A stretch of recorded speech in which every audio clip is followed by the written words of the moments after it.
One on the diesel train. The deserted crossing gates half blocking the road and rails accentuated the strangeness of the situation. Everything smacked of sudden departure. The bag was dropped by the signalman as he fled from his cabin. Moments before, he'd been forced at gunpoint to halt the train. Then, along with the train driver and guard, he was allowed to run to safety. The rail link between Dublin and Belfast was well and truly blocked. At dawn, 8 hours after the hold-up, the train was still there, engine running.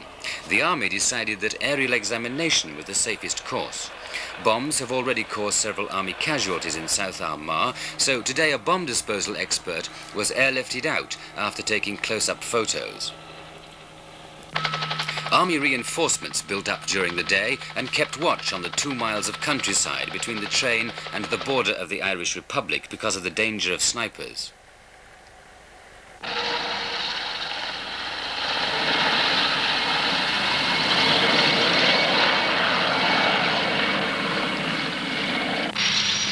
Other helicopters were deployed in the hunt for the masked gunmen, and army sniffer dogs were also on standby.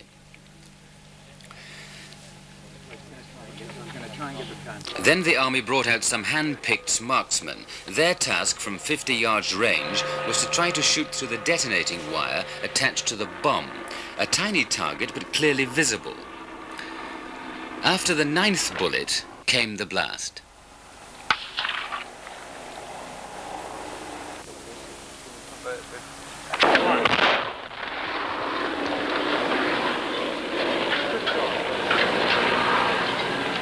Got it.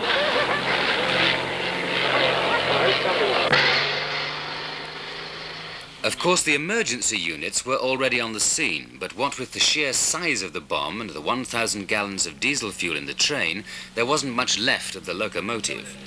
Despite the blast, there were no casualties because the entire area had been cleared.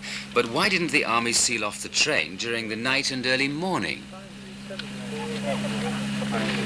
Well, of course, the bombers aren't after you chaps or the civilians, they're after the security forces. And if it was a controlled ambush bomb, which we suspect it could well have been, and we had come up during the middle of the night, it might have been a different story. It might have gone off a few hours earlier than it did.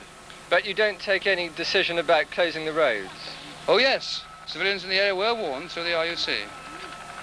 You chaps, of course, you're not local, and presumably the RUC couldn't contact you. But there were no roadblocks? There were no roadblocks put down, no. The roadblocks, of course, are obvious targets for ambush. This wouldn't be the first time that the IRA has planted a bomb on a train on this stretch of line. They did the same thing to a passenger train 15 years ago. But this is the first time that they've chosen as a target a train from the Irish Republic.